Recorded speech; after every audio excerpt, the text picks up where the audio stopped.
Bir kunda nechta operatsiya qilasiz maksimal? 170 bilan skorostda boshini avariyaga tushdi. Yetib kelmaydi, o'sha yerda qolib ketadi. 5 yashar bolani davolash va 80 yashar odamni davolash juda ham katta farqi bor. Yaqinda 30 metrdan tushib ketgan. Politravmalar bizga kelgan, operatsiya qilganmiz. Afsuski o'sha bola siz operatsiyadan chiqasiz, lekin sizni boshqa 3 ta bemor kutib turibdi.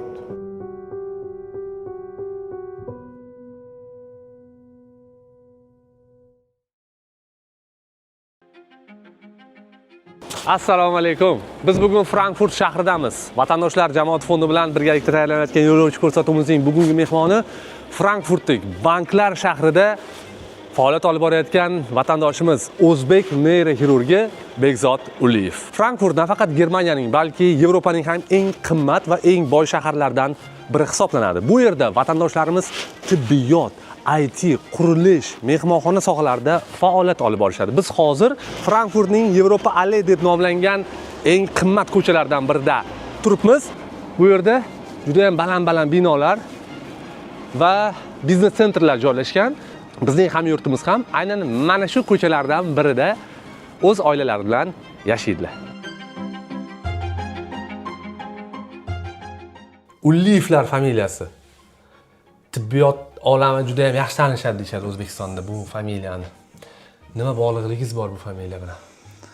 U meni rahmatli dodamlar Uliyev Yunus Boltayevich shifokor bo'lganlar. Afsuski 92-yil rahmatli o'tib ketganlar. Toshkent pediatr tibbiyot institutida o'sha ajralib chiqishida katta rol o'ynagan odamlardan bittasi. Dodamlar o'qigan paytlari umumiy jarrohlikdan ajralib chiqishda katta rol o'ynashgan. O'zlarini ustozlari bilan birga keyin umuman o'zlarining yo'nalishlarini bolalar jarrohligidan yana o'zgaroq qilib bolalar urologiyasiga bag'ishlaganlar. Kandidatskiy o'sha paytdagi doktorskiylarini yozib, oxirida o'sha professorgacha borganlar.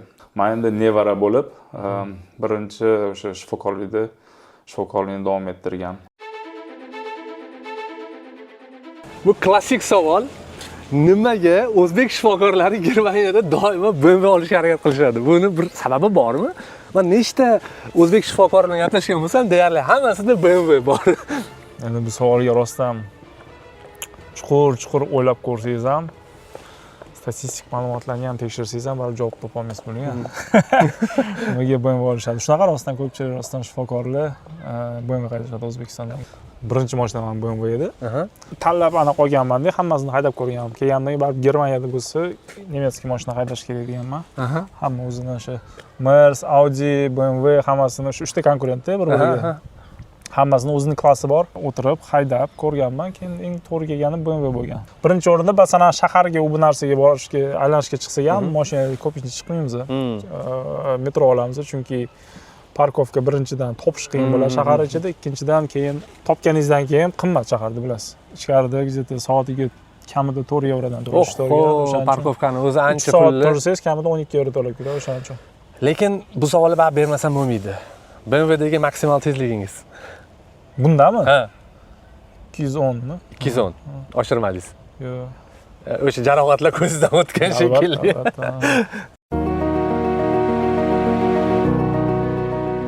Siz birinchi Germaniyaning qaysi shaharda yashagansiz? Qaysi Bundeslandda? Sachsen-Anhalt degan o'sha sharqiy Germaniyada joylashgan Bundeslandni kichkina shaharchasi Burg bei Magdeburg degan nom bor. Magdeburg o'sha poytaxti, Sachsen-Anhaltda Burg degan shahar o'sha 20 kilometr uzoqlikda joylashgan. Kichkina shifoxonada boshlaganman ishimni. Siz sharqiy Germaniyada yashagan bo'lsangiz, G'arbiy Germaniyaga ko'chish fikri qanaqasi sizga kelib qoldi yoki sizga u taraf yoqmadimi? Eng kam investitsiya qilingan shaharlardan bittasi deb bo'ladi. Plus Sharqiy Germaniya tubdan farqi bor baribir. Hozirgi paytda ham shuncha 30 yil, 40 yil o'tgan bo'lsa ham farqi katta. Mentalitetida, odamlarni dunyoqarashida, shaharlarning rivojlanganligida farq katta. Tibbiyot to'g'ri hamma joyda bir xil. Shifoxonalarning ichida baribir dunyoviy standartdagi plus minus farq qilsa ham, lekin yaqinroq darajada tibbiyot olib boriladi, lekin baribir faqat shifoxona emas u. Hayot. To'g'ri gapingiz. O'shaning uchun Frankfurt. Bekzod aka, menimcha biz ishxonangizga keldik-a. Mana shu ishxonam Klinikum Frankfurt Höchst deyiladi nomi. Yangi binosi bu. 2 yil bo'lib qoldi yangi binoga ko'chganimizga. Eski bino Bu tarafda joylashgan. Bu tarafda eski binosi shu snosga tushgan. Bu ishladimi? Уже buzilyapti. 2000 dan ortiq odam ishlaydi, 310 dan ortiq shifokor. Va 310 tani ichida bitta o'zbek ham bor. Xursand bo'lasizmi? Albatta, albatta. Bu shifoxona maksimal Ferzoga, ya'ni maksimal yordam ko'rsatuvchi hamma profillari bor, to'g'rimi? Hamma profillari bor. Endi universitet darajasidagi hammani kichkina genetika yoki shunga o'xshaganlari yo'q, katta bo'limlardan kardioxirurgiya yo'q va qolgan hammasi bor. Va vertolyot ham qo'nadi dedingiz-a, mana bu bino. Vertolyot bu yoqdan ko'rinmaydi, u yoqda ham 4 ta binoga bo'lingan, 4 ta yo 5 ta u yoqda vertolyot qo'nadigan joyi bor. Ya'ni og'ir bemorlarni olib kelganda, og'ir bemorlarga tezroq borib olib kelish kerak bo'lsa, vertolyot bilan kelish. Endi qiziq savolda, bu vertolyot xarajatlarini kim yopadi? Bemor bo'lgan odam yopadimi? Yo'q, yo'q, albatta Germaniyada o'sha sug'urta tizimi bor. Sug'urta tizimi hamma kasal transportidan boshlab davolanishi, hamma narsasi reabilitatsiyasigacha keyin to'lab beradi. Ya'ni Germaniya hududida yashayotgan va sug'urta qilingan har qanaqa odam bu xizmatdan kerak bo'lib qolsa foydalanadi.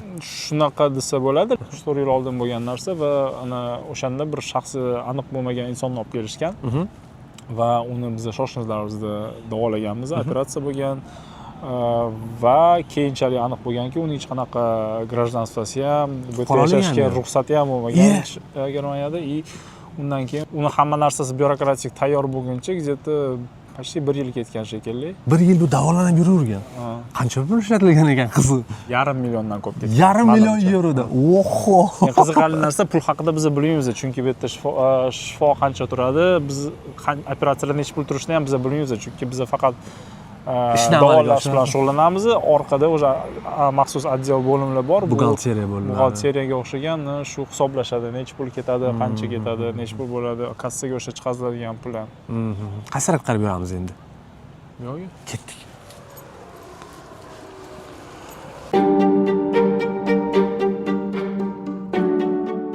Bekzod aka, biz qayerdamiz?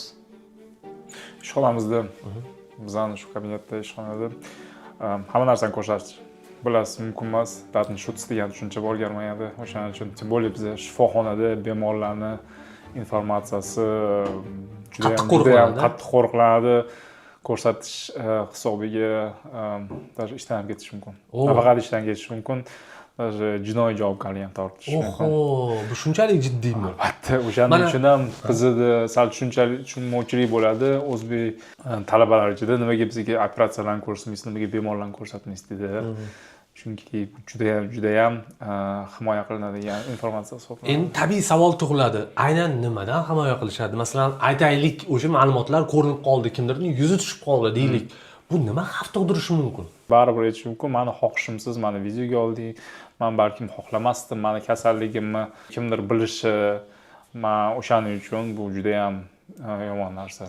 Konferensiyalarga borganimizda ham biz bemorlar bilan, o'sha bemorlarning kasalliklari bilan ko'rsatishimiz kerak, MRTlarni ko'rsatamiz, balkim operatsiyalarni ko'rsatamiz, lekin o'sha narsani faqatgina ko'rsatish uchun o'tda ismlari ko'rsatilmaydi.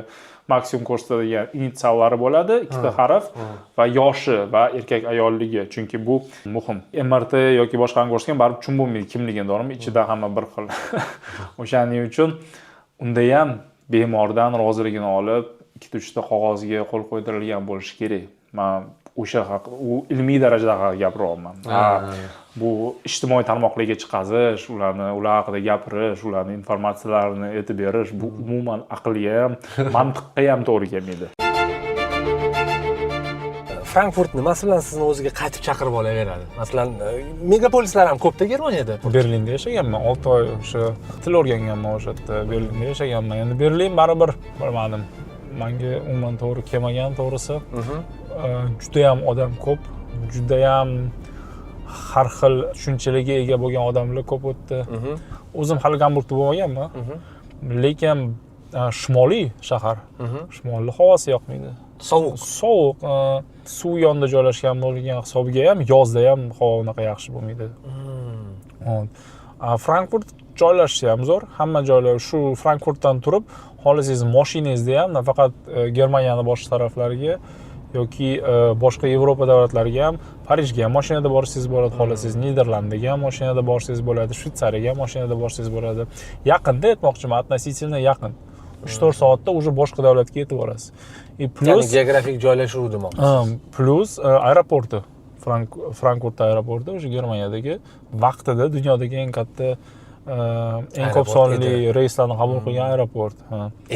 Edi bir paytlari. Hozir lekin baribir shundoq ham katta, xohlagan joyingizga yetib borasiz без пересадка birinchi primoy reys bilan.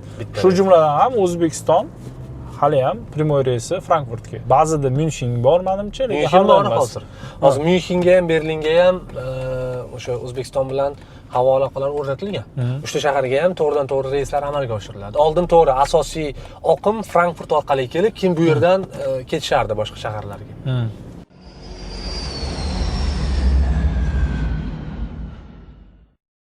Boshqa shaharga ketayotganda yoki ishga bo'lgan masofada ham audio kitoblar eshitib borish, ya'ni bu masalan ba'zi birlar aytadi, men kitob o'qishga sabrim chidamaydi, vaqtim yo'q degan narsaga juda zo'r alternativa taklif qilgansizda, ya'ni o'sha 15-20 daqiqa vaqtni shunchaki musiqa eshitib o'tkazib yuborish ham mumkin. Audio kitoblardan men bundan foydalanaman-da. Audio kitobni birinchi eshitaman, agar menga yoqsa, keyin kitobni ham sotib olaman. Ko'pincha shunaqa bo'ladi menda. O'qiyman, chunki audio kitob birinchi o'rinda bu baribir professional literaturani yoki adabiyotni men audio kitob qilib eshita olmayman. Chunki audioda baribir qanaqadir konsentratsiya 100% bo'lishi shart emas. Ko'pincha mashinada yoki ko'chada ketayotganda telefondan eshitasiz, chalg'ish ko'proq bo'ladi. Bu okey. Bu turdagi adabiyotlar uchun-da. Oson hazm bo'ladigan. Oson hazm bo'ladigan. Lekin baribir shunda ham agar menga rostdan shu kitob yoqsa, audio kitob, keyin baribir o'sha kitobni sotib olaman-da.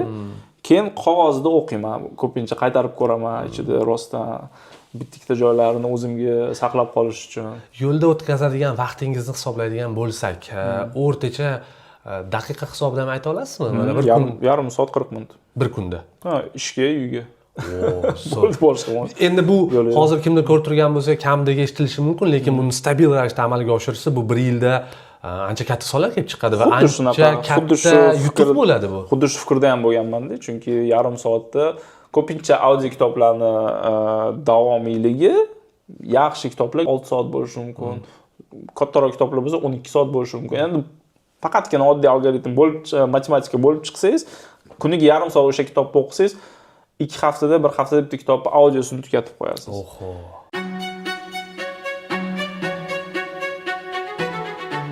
Siz qayerdamiz aka? Grünenburg Park degan joy, Frankfurt o'rtasida desa ham bo'ladi. Shahar o'pkasimi bu yer? Shaharning o'pkasida bo'ladi, chunki ham ko'rib turibsiz, hozir aylanasiga 2-3 kilometr. Juda ham eski qadimgi daraxtlar bor. Bu yerda dam olishga chiqadi, bitta o'ynaydigan joylar bor bolalar uchun. O'zi ham bitta yozda to'la bo'ladi. Bu yerda aylanishadi, yugurishga chiqadi. Men o'zim ham yugurishga chiqaman. Toza havoga chiqib, yugurish, sport bilan shug'ullanish, to'g'ri ovqatlanish, xuddi shunaqa hordiq olish, o'sha preventiv meditsina desa bo'ladi. Lekin bu gaplar 100 marta aytilganda, Bekzod aka, 100 marta aytilgan bu gaplar yangilik yo'q, quloqqa eshitilmaydi, lekin shifokor sifatida ayta olasizmi? Aynan nima o'zgarishlar bo'ladi odam hayotida? Bu masalan, parkka chiqib turib 1 kilometr masofani bosib o'tish uchun ortiqcha pul to'lanmaydi. Bu narsani dunyoning istalgan joyda qilish mumkin. To'g'ri. Men maslahat beraman, boshida ko'pchilik jiddiy qabul qilmaydi. Men aytaman, ko'chaga chiqqanda yugur deyman. Yugurganda nima bo'ladi? Qon aylanishi tezlashadimi? O'ylagan g'oyalari yaxshiroq bo'ladi, ko'proq plan paydo bo'ladi. Endorfinlar chiqish hisobiga har bitta sport shug'ullangandan keyin o'zini odam baribir yaxshiroq his qiladi. Nemislardan o'rgansa bo'ladigan taraflarimiz ham bormi? Nemislarning ham hammasi 100% sog'lom turmush tarzini olib boradi deyish ham noto'g'ri. Lekin uzoq umr ko'ruvchilar ko'p-da. To'g'ri. Endi bu to'g'ri. Qarasak, o'sha ko'pincha sport bilan shug'ullanish bo'ladi, ko'pincha madaniyatga kirgan desa bo'ladi. Bizda to'g'ri uyalish hali ham bor. Ko'chada sport bilan shug'ullanish, yoshi kattaroq odamlar bo'lsa, uyalish, voy, meni yoshimga yarashmaydi bunaqa ish bilan shug'ullanish. Naborot, yoshingizga imni yarashadi. 40 yoshdan boshlab agar sport bilan shug'ullanmagan bo'lsa, o'zi kech, lekin 40 yoshdan o'zi sport bilan shug'ullanish kerak deyman. Yaqin qarindoshlarimga ham, aytaman, tanishlarimga ham 40 yoshingizdan katta bo'lgan bo'lsangiz, birinchi o'rinda zalga borib shug'ullanib ko'ring deyman. Qanaqa qilib, men nima yosh bolaga o'xshab tosh ko'tarib yuramanmi deydi. Yo'q, imенно shu narsa isbotlangan. Agar odam sog' bo'lishni xohlasa, o'sha diabetni yoki o'sha demensiyani даже oldini olish xohlasa, nafaqat yugurish kerak, balkim o'sha tosh ko'tarish kerak. Chunki bizani 40 yoshimizdan keyin evolyutsiya bo'yicha shunaqa, bizani mushaklarimizni atrofiyasiga uchrashi boshlaydi. Kam harakat va shuni hisobiga mushaklar kamayishni boshlaydi. Ana o'sha mushaklarni stimulyatsiya qilish, ularni rivojlantirish bizani kelajakda sog'lom va sog'lomroq qarilikka borishimizni kafolatlaydi. Voh, menimcha zo'r maslahatlar bo'ldi.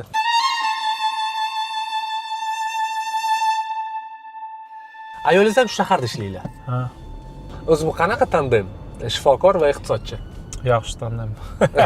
Ya'ni Chunki bitta tarafda yetishmaydiganda ikkinchi taraf kompensatsiya qilib to'ldirib turadi. Ikkita shifokor yaxshi, lekin oson emas. Asosan Germaniyada agar tasavvur qiling, ayol bilan shifokor bo'lganda xuddi shunaqa navbatchilikka turish kerak. Yonib bo'ladi ekan. O'shaning uchun ideal tandem deb hisoblayman. Men internetda ham o'qigandim. Germaniyadagi shaharlar orasida Frankfurtda bolalar bog'chasi muammosi bor deb aytishadi ko'pincha. Sir bo'lmasa bu rostmi? Bor. Bolangiz tug'ilishidan oldin plan qilishingiz kerak. Qo'yish. Frankfurtda yaxshi tarafi, masalan, bog'chalar tekin.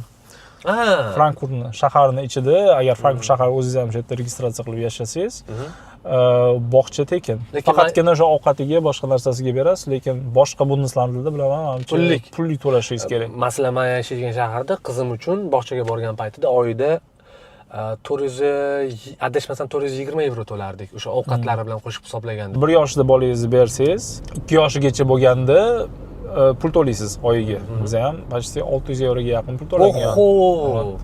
Lekin 2 yoshdan boshlab o'sha davlat o'ziga qaramog'iga oladi. Faqatgina o'sha ovqati agar pampersda kerak bo'lsa, o'sha pamperslariga pul to'laysiz. U ham где-то 140 euroga chiqib qoladi. O'zi bola masalasi Germaniyada ham ko'pchilik aytadi, bolalarni yaxshi ko'rishmaydi yoki bola qilishni xohlashmaydi. Ishlar aslida bu struktura bilan bog'liq deb hisoblayman. Unaqa emas. Chetdan turib gapirish oson. Agar bolalarni yomon ko'radigan bo'lganda, kelib shunda ko'chaga chiqingda, prosta aylanib ko'ring. Mana shu har bitta qadamda nechta bolalar o'ynaydigan plashatkalarni topasiz, joyni topasiz. Har bitta ishxonada bolalar uchun joylar ajratilgan. Har bitta sport klublarida, masalan, fitnessga borsangiz ham ota-onalar shug'ullanish uchun, bolalarga qarab turish uchun joylar ajratilgan. O'shaning uchun unaqa emas. Kam soni bo'yicha kamroq farzandli bo'lishadi. Maksimum 2-3 ta qilishadi. Kech farzand ko'rishadi. Kech ko'rishadi ko'pincha. Bu ham noto'g'ri deb hisoblasham. Noto'g'ri deb hisoblayman. Kech farzand ko'rishini. Chunki masalan 20 yoshida farzand ko'rsa yoki 30-35 yoshda farzand ko'rsa farqi katta-da. 20 yoshingizda hali o'zingizni hayotingizni joyingizga qo'ymagansiz. Hali o'zingizni qanaqadir moliyaviy mustaqillikka yoki qanaqadir karyerangizni hali boshlamagandirsiz. Qanaqa qilib farzandni bu dunyoga olib kelasizda, keyin birga tortasiz. O'shaning uchun endi hammaning o'zining fikri. Hamma bu yerda aytilgan gaplar meni o'zimning fikrim hisoblanadi. Qizingizni katta qilayotganingizda ikkita o'rtagini ushlashni juda ko'p ko'rganman-da. Ham o'zbekchilikni, o'zbek otasi bo'lishni va dunyoviy o'ylaydigan bo'lsak, standart otani talablar. O'shani go'zal miksini ko'rganman. Bekzod Uliyev bu narsada qaysi prinsiplarga asoslanadi va bu prinsiplarni u qayerdan olgan? Xohlasangiz, xohlamasangiz baribir ochiq aytish kerak. Qiz bolalarning o'rnini o'zini otasi pastroq qo'yib qo'yadi. Meni ko'pincha jahlim chiqazardi. Nimaga qiz bola? Navorot e'tibor ko'proq kerak, hurmat ko'proq kerak, ota tarafdan muhabbat ko'proq kerak.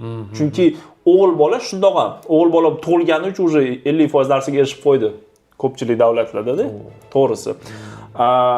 Qo'llab-quvvatlash ko'pincha o'sha qizga kerak. O'sha narsani kam ko'rardik-da. O'shaning qanaqadir absurdniy savollar berilardi. O'g'il bola bo'lishni xohlaysanmi, qiz bola bo'lishni xohlaysanmi deb. Bola tug'ilishdan oldin. Bola tug'ilishdan, men aytaman, sog'lom bola tug'ilishni xohlayman, sog'lom farzand. Nima farqi bor? Anu понятие bilan, tushuncha bilan yashash o'g'il bola bilan faqat bizning DNKmiz o'tadi. U ham noto'g'ri. Eng qiziqarlisi erkak kishi o'sha o'g'il bola yoki qiz bola tug'ilishidan nima deydi, sababchi.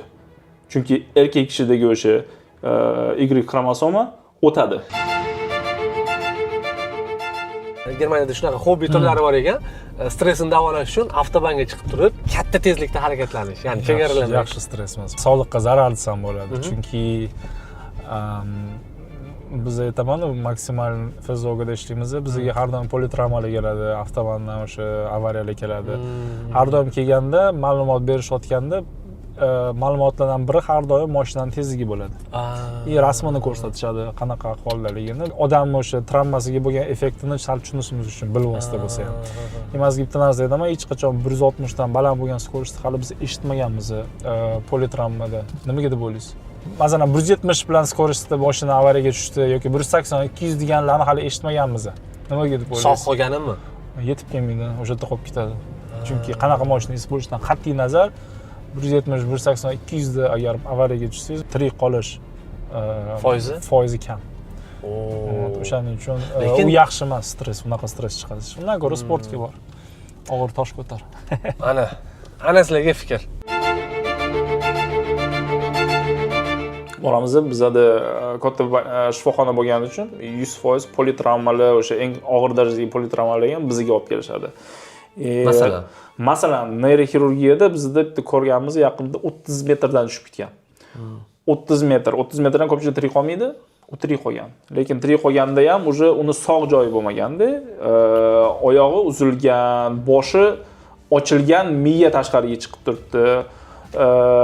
Yoki umurtqa pog'onasi keyin kompyuter tomografida ko'rganmiz, u ham parchalangan, ikkiga bo'lingan, lekin plus yosh bola. Nechidir yoshda, o'shani operatsiya qilganmiz, qo'pol qilib aytganda miyasini 100% saqlab qolishga harakat qilganmiz, suyagini Lego yig'gandagi boshqatda yig'ib yopganmiz. Ana o'sha darajadan keyin operatsiyadan chiqaman, mashinaga o'tiraman, bu yo'lda qoldi. Men bu uyga olib borishim qanaqa darajada emotsionalni menga ta'sir qilgan bo'lsa ham, qanaqa darajada jismoniy qiynalib charchagan bo'lsam ham, meni uyimdagi ayolimni, farzandimni bunda hech qanaqa aybi yo'q. Men ularga bu og'irlikni, bu yukni olib kelib bulagan bo'lishim, menimcha ota sifatida juda ham noto'g'ri. Ota nima qilish kerak? Birinchi o'rinda oilasini himoya qilish kerak. Xuddi shunaqa o'zidan ham vaqti kelganda himoya qilish kerak otasi. To'g'rimi? O'zidan ham. Yaxshiyam. Demak, siz ularni ishxonadagi o'limlardan, o'sha emotsional singan paytingizdan ham himoya qilib turar ekansiz, to'g'ri? Ha, albatta. Shunchalik darajada himoya qilamanki, ba'zida ayolim o'ylaydi, biz faqat o'tiramiz, ishlasak uyimiz. Lekin agar har bitta nima operatsiya, qanaqa taqdirlar bilan biz yuzma-yuz kelganimizda, odamlarni qanaqa o'limlar bilan yuzma-yuz kelgan har bir aytib berganimda, o'sha men bilan gaplashishni to'xtatib qo'yardi. Chunki meditsinada emasda, endi xayolim o'sha. Buni shifokorlar ko'rib tushunishyapti, menimcha.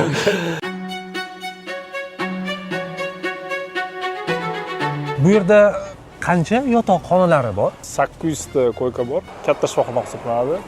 24 soat har doim ishlaydi, 24 soat ochiq, 365 kun yiliga. Bir kunda nechta operatsiya qilasiz maksimal? Men o'zim har kuni operatsiya qilmayman, chunki bizda bitta zal bor. Bitta zalda 2 ta yoki 3 ta jarrohlik amaliyotlari olib boriladi. Endi kattaligi, murakkabligiga bog'liq. Endi men haftasiga hisoblaganda 3 ta, balkim ba'zida 4 ta operatsiya qilaman. Bu sohani ko'pchilik tanlamasligini sabablaridan biri ko'plab o'sha o'lim soni deb aytishadi. Bu gap naqadar haqiqatga to'g'ri keladi. Bitta faktor bo'lishi mumkin, chunki rostdan ko'pincha og'ir, davolash qiyin bo'lgan kasalliklar bilan shug'ullanamiz. Kasbning o'zining og'irligi, yo'lning uzoqligi. Chunki bu yillab vaqt ketadi, operatsiyalarni, neyroxirurgik jarrohlik amaliyotlarini o'rganguncha, qo'lingizdan kelguncha. Ishingizdagi eng katta qiyinchilik nima? Neyroxirurgiyada eng katta qiyinchilik albatta bu hayot va mamot, ya'ni o'sha narsa haqida gap ketadi. Qisqa vaqt ichida to'g'ri qaror qabul qilish, uni o'sha qarorni to'g'riligini ham afsuski ba'zida keyin bilamiz. Tarixga qaragandagi xatolarni baholashgandagi xuddi shunaqa neyroxirurgiyada o'sha narsani joyida qabul qilish, qarorni to'g'ri qabul qilishga harakat qilish va o'sha bemorga yordam berish. Ana o'sha narsa og'ir. Ba'zida shunaqaki triaj degan tushuncha bor umuman meditsinada, ya'ni kasalliklarni og'irligiga qarab bo'lish. Ya'ni eng og'ir kasalliklar birinchi o'rinda davolanadi va keyinchalik esa bo'linib ketaveradi. Ba'zida tushunmovchilikka olib kelishi mumkin, ba'zi bir kasallar tomonidan nimaga mani kasalligim muhim emasdi, boshqani kasalligi mumkin. Chunki kunduz kuni mayli bir nechta neyra xirurg bo'ladi, navbatchilik paytlarida esa tunda esa bitta dona neyra xirurg bo'ladi. Misol qilib keltirishim mumkin ba'zi bir qiyin situatsiyalarni, masalan, ko'pincha o'sha yosh bolalar bilan to'g'ri keladi.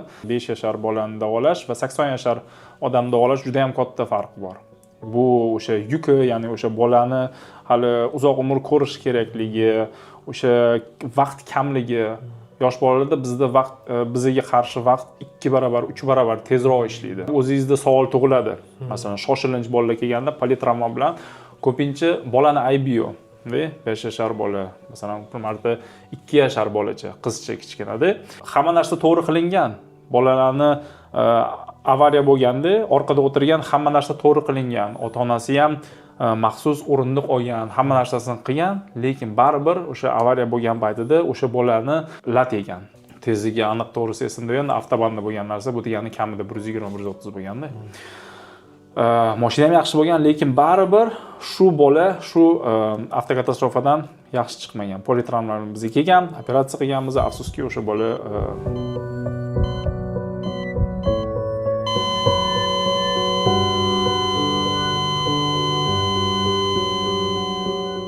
o'sha paytda ham sezasiz, operatsiya paytida ham nafaqat operatsiya qilayotgan xirurgning o'zi, balki yonidagi anesteziologiyalar yoki medsestralar hammani o'zi sezasiz, hammada bir xil tushkunlik tushadi. Qanaqadir soniyaga bo'lsa ham o'sha og'irligini sezasiz, xona og'irlashadi. Vot, o'shandan keyin ana o'sha narsalar og'ir desa bo'ladi. Lekin farq shundaki, siz operatsiyadan chiqasiz, shunaqa operatsiyadan keyin chiqasiz, lekin sizni boshqa 3 ta bemor kutib turibdi. Xuddi shu bemorga borib, bu yoqni operatsiyani o'chirib, bu yoqga borib, bu yoqni o'sha yana sovuqqonlik bilan o'sha boshingizni sovuq qilib, bu bemorni muammolari bilan, bu bemorni kasalligi bilan shug'ullanishingiz kerak.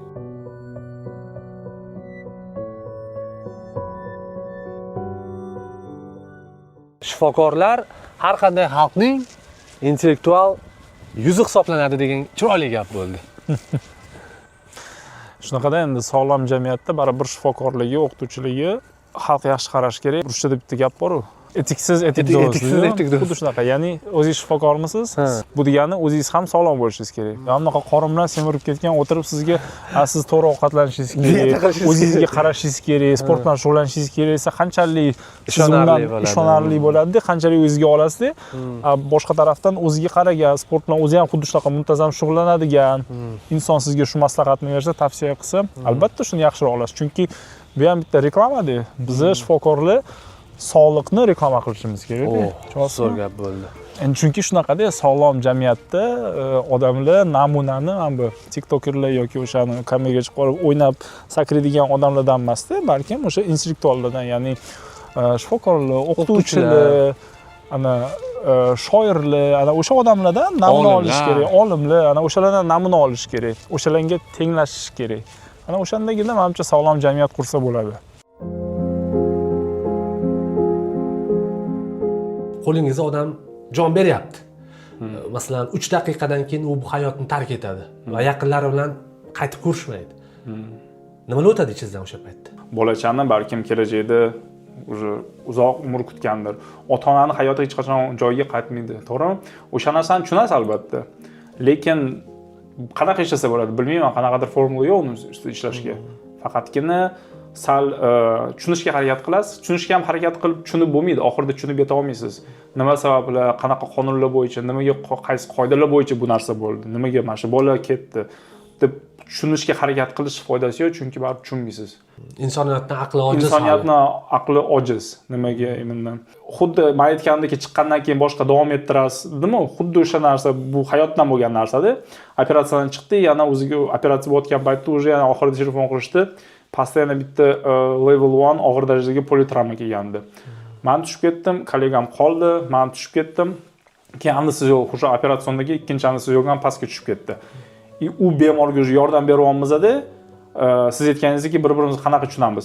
Mani ko'zim o'shani sizga ko'chib qoldi. O'sha 1 sekundda bir-birimiz balkim ko'zimiz ko'rganda bir-birimizni, lekin tushundikda, uni ichidagi bo'layotgan narsani mani ichimdagi o'sha. Lekin chuvomizni yonimizdagi narsani o'chirish kerak edi. Yonimizda yotgan hozirgi tirik bemorni qutqarishimiz kerak. Uni ustida ishlashimiz kerak. Bu yillar davomida keladimi? Bu tajriba, bu hissiyotga qarshi kurashish? To'g'ri, hamma narsa keladi. Lekin ba'zi bir insonlar men bu narsaga ishonaman. Ba'zi bir insonlar shu narsa bilan tug'iladi. Shu narsa bilan xarakteri shunaqa bo'ladi. Xarakteri shunaqa bo'ladi. Shunaqa yaratgan, shunaqa yaratilgan. Yaratgan yo shuni ustida ishlaydiganda qattimroq bo'ladi. Ba'zi bir insonlar ishlolmaydi bu narsani ustida. Yo'q, boshidan yo'q. O'shaning uchun ustidan ishlab o'tirish ham og'ir menimcha. O'shaning uchun ba'zi bir odamlarni aytadi-yu, u kasb tanlamagan, kasb uni tanlagan deydi. Shunaqa odamlar bor. Boya bir savol beruvdingiz, O'zbekistonga aloqangiz bormi deb. Mana shu joydan har kuni yurganimda, mana shu parkda, mana shu daraxt oldida kelganimda bilasizmi? Boshimda nima o'tadi? Nima o'tadi? Nima o'tadi? Qo'shiq bor. Qaysi qo'shiq? Majnuntolmi? Majnuntol. Hech qaysi menimcha boshqa millat vakili shu joyda shu daraxt bilan bu qo'shiqni assotsiatsiya qilmaydi. Baribir biz o'sha 80-90-yillarda katta bo'lganligida shu qo'shiq qanaqadir DNKmizga kirib ketgan. Shu bizani milliyligimiz, mana shu daraxtni turini hech kim bilmasa ham majnuntolligini bilishadi. Qo'shiq bizga qattiq ta'sir qilganda. Albatta. Va biz o'zimizni ko'tarib, qayoqqa ketsak ham o'zimiz bilan o'sha xotiralarni ko'tarib ketamiz. 100%. Chunki men kelganimda ham birinchi marta yugurib yurganimda shu yerda ko'rganman. Shu daraxtni qanaqadir o'sha milliy nostalgiya bo'lgan shu daraxtni ko'rib, shu yerda to'xtab, sal daraxtga qarab, sog'inchi bosasizmi? Albatta, nima, baribir majnuntol. Iloji bo'lganda quchoqlash rasmiga tushaveramiz.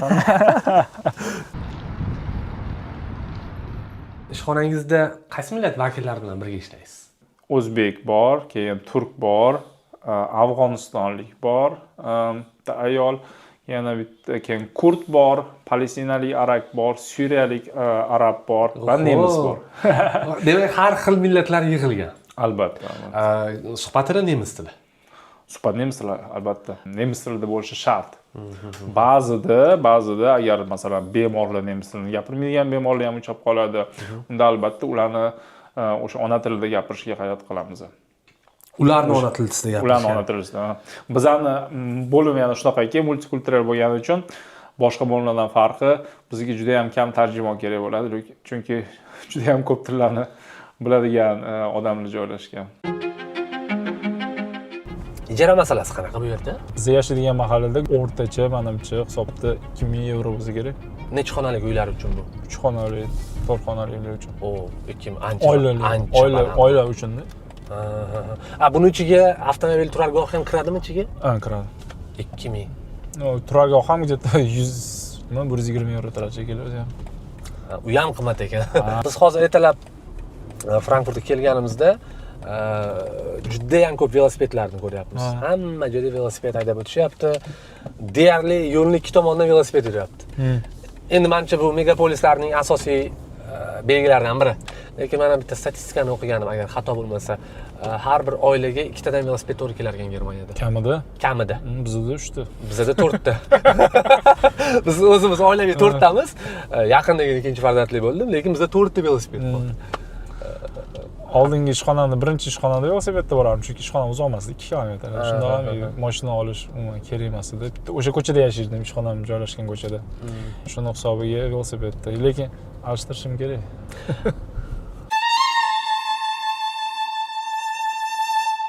Qaytib ketayotgan o'zbeklarni asosiy sabablari nima deb o'ylaysiz? Eshitganmiz shular haqida ham fikringiz bormi? Eshitganman. Menimcha o'sha boshida aytib o'tganimizdek adaptatsiyani topa olmasligi, ya'ni moslashuvchilikni topa olmasligi va endi hammada har xilda tushuncha. Ba'zi bir odamlar milliy qadriyatlarni yuqori qo'yadi, diniy qadriyatlarni yuqori qo'yadi. Bu noto'g'ri degani emas. Prosta bu odam qarashi. Bu qarashi. Odam o'zi uchun keyin o'sha hal qilish kerak, nima muhimrog'ligini. To'g'rimi? O'shaning uchun hammani o'zini sababi bor.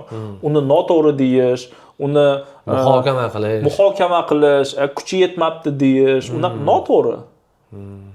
Balkim betdan ketmay yurgan odamlarni kuchi yetmayotgandir o'sha narsani qaror qabul qilishga. O'sha tarafdan qarab ko'rsa-chi. O'shaning uchun katta gap lekin. Endi aytmoqchimanki, o'shaning uchun hammani o'zini sababi bor, hamma o'zi uchun haq. Ertalab ishga ketasiz. Tan olish kerak, chiroyli mashinada, chiroyli kiyinib, katta klinikaga kirib borasiz. Parkovkaga mashinani qo'yasiz va operatsiya boshlanadi. Operatsiya xonasigacha ketayotgan paytingizda o'zbekligingiz esingizga tushib turadimi? Hissiyotlar o'tadimi? Mana yoki bobongiz bilan xayolan suhbatlashib ham turasizmi? Mana bobo, men shu joyga yetib keldim. Mana hozir bemor kutib turibdi. Bu ichki g'ururda. O'z ichingizdan shunaqa narsa kelganda menga bumni shunaqa o'rgatgan. Diniy bilimni baribir bumlab berganda. Menga aytgan, alhamdulillah dedi. Yetkazganiga shukr, o'sha narsaga o'zing yetib kelganingga shukr qilgan dedi. Albatta o'tadi fikringizdan. Va siz aytganingizdagi o'zbek bo'lib turib, O'zbekistondan kelib, shu yo'llarni bosib o'tib, o'zim hech o'ylamagandim, ayolim aytgan. Xuddi shunaqa men bosib o'tgan yo'lni, masalan, Germaniyada shifokor, meni kollegam masalan, xuddi shu yo'lni 3 barobar kamini va tezroq yo'lni bosib o'tgan, chunki bu yerda tug'ilib o'sgan, bu yerda o'qigan, bu yerda kelgan, lekin ikkalamiz ham bitta joyda turibmiz oxirida. Meni bosib o'tgan yo'limga umuman tenglashmaydi. Masalan, o'sha narsani tushunish va o'sha narsaga Xudoga shukr qilish va nima deydi, kichkina g'urur paytingiz bo'ladi, o'sha operatsiyaga qo'lingiz yuvayotganda. Bu ham men chalg'ish deyman-da, keyin sirazu qaytaman, chunki operatsiyaga mas'uliyat bor. Albatta bitta narsani shefimdan ham o'rganganman. Boshqa kattaroq neyroxirurglarni intervyularidan eshitganman. Qo'li yuvayotganda oxirgi marta biz operatsiyaning etaplarini boshimizdan o'tkazamiz. O'zi normada bir kun oldin nima bo'lishidan qat'iy nazar 100-marta qolsin buni. Bir marta kitob ochib, anatomiyani ko'rish, bir marta balkim videoni ko'rish, o'sha kasallikni MRTsini bir marta ko'rib chiqish 100% shart. Keyin oxirgi marta mentalniy tayyorgarlik ham o'sha qo'lingizni yuvayotganda 5 minut vaqtingizni tayyorgarlik ko'rasiz. Birinchi o'rinda kesishingizdan boshlab, o'sha patsientni joylashtirishingiz, kesishingizdan boshlab oxirigacha tikishingizga hamma narsani boshingizdan o'tkazasiz. Men ham xuddi shu narsani o'zimga o'rgatganman. Kichkinami, katta operatsiyami, hamma narsani o'shan boshimdan o'tkazaman. Chunki baribir biz insonmiz, chalg'ishimiz mumkin, adashishimiz mumkin. Tushunasizmi? O'zbekiston bilan sizni hozirgi paytda nimalar bog'lab turadi? Hali ham. Meni hamma qarindoshlarim, hamma yaqinlarim O'zbekistonda yashaydi.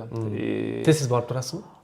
Tez borib turishga iloji yo'q, harakat qilamiz yilga bir marta borishga. U ham har doim to'g'ri kelmay qolishi mumkin, ba'zida 2 yilda bir marta borishimiz to'g'ri keladi. Plus meni O'zbekistonga nima bog'laydi? Men o'sha O'zbekistonda boshida aytganimizdek, blog yurg'izaman o'zbek tilida. O'zimning vatanim, o'zim tug'ilib katta bo'lgan joyimni rivojlanishni o'ylayman. O'sha informatsiyalarni olib borishga, yuritib, olib borib berishga harakat qilaman. O'sha hozir juda ham zo'r imkoniyatlar bor. O'tirgan joyimdan hozir bo'lgan voqeani men olib borib beraman. Kamera orqali, blog orqali. Zamon tezlashganda, tarixga boqadigan bo'lsak, tibbiyot yo'nalishida yoki boshqa fanlarda qanaqadir yuksaklikka erishgan yoki nimadir yangiliklarni olib kirgan odamlarning hammasi o'zining vatanida qolmagan. Hamma boshqa joyga migratsiya qilgan. Chet tillarini o'rgangan. Ibn Sinodan boshlaydi. Ibn Sino Buxoroda tug'ilgan bo'lsa ham, butun umrida qayerlarga bormagan. 18 yoshigacha grek, lotin tillarini o'rgangan. Чтобы boshqa chet el adabiyotini o'qishi uchun o'sha payt tushunarli bo'lgan bu narsa. O'sha narsalarni adaptatsiya qilib, o'zining bilimlarini qo'shib, keyin kitoblar yaratgan, kitoblar yozgan. Faqatgina tezligi u paytda 300 yillarga, 200 yillarga yetib kelgan u narsalar. U narsani yozish, bilimlarni yig'ish, kitoblar yozish. Hozirgi vaqt tezligini qarang. Hozir masalan men yangi qanaqadir adabiyot o'qiysiz? Adabiyot o'qisam yoki qanaqadir yangi statyani o'qisam, o'shaning uchun ham o'sha haqida video qilaman yoki momentalni chiqqandan keyin 1 soatdan keyin уже hamma уже ko'radi. Shunchalik tez bo'lib ketgan daraja. Materialniy narsalarga erishgandan keyin qanaqadir o'zi odam ruhiy qanaqadir foyda o'ziga keltirishga harakat qiladi. Men o'zbek yigitlarini, qizlarini, yoshlarni, umuman o'zbek potensiali kattalariga ishonaman. Bekzod aka, Germaniyada ishlayotgan neyroxirurg sifatida hozirda bizni dunyoning istalgan nuqtasidan o'zbek talabalari yoki o'zbek tilini tushunadiganlar ko'rib turgan bo'lishi mumkin. Ularga qarata nima maslahatlar bergan bo'lardingiz agar ular ham neyroxirurg bo'lgisi kelsa? Qadrli singlim, qadrli ukam. Agar rostdan neyroxirurg bo'lmoqchi bo'lsangiz, umuman birinchi o'rinda siz shifokor bo'ldingiz, hozir bitirdingiz. Bu juda ham faxrlanadigan kasb hisoblanadi. Bu bilan ko'pchiligiga siz yordam berasiz. Hali hayotingizda, xudo xolasa, juda ham ko'p odamlarni og'irligini yengillashtirasiz. Juda ham ko'p odamlarni balkim umrini uzoqlashtirib berasiz sababchi bo'lib. Ana o'sha narsa bilan faxrlanish kerak. Lekin bitta narsani hech qachon esdan chiqarish kerak emas. O'qish yoki o'zingizni ustingizda ishlash mana bu diplomni olgandan keyin tugamaydi. Bu endi boshlanyapti. Bu degani har kuni turib yarim soat, 1 soat o'zingiz ustida ishlaysiz. Ana o'shandagina sizni kelajakda baxtli bo'lishingiz menimcha yuqori bo'ladi. Endi men o'zimning shaxsiy fikrlarim, chunki men uchun ishlagan narsa siz uchun ham kelajakda ishlab qolar. Ko'rsatuv sizga ma'qul kelgan bo'lsa, Yo'lovchi dasturining YouTube kanallariga obuna bo'ling va sizga eng yoqqan fikrni izohlarda yozib qoldiring.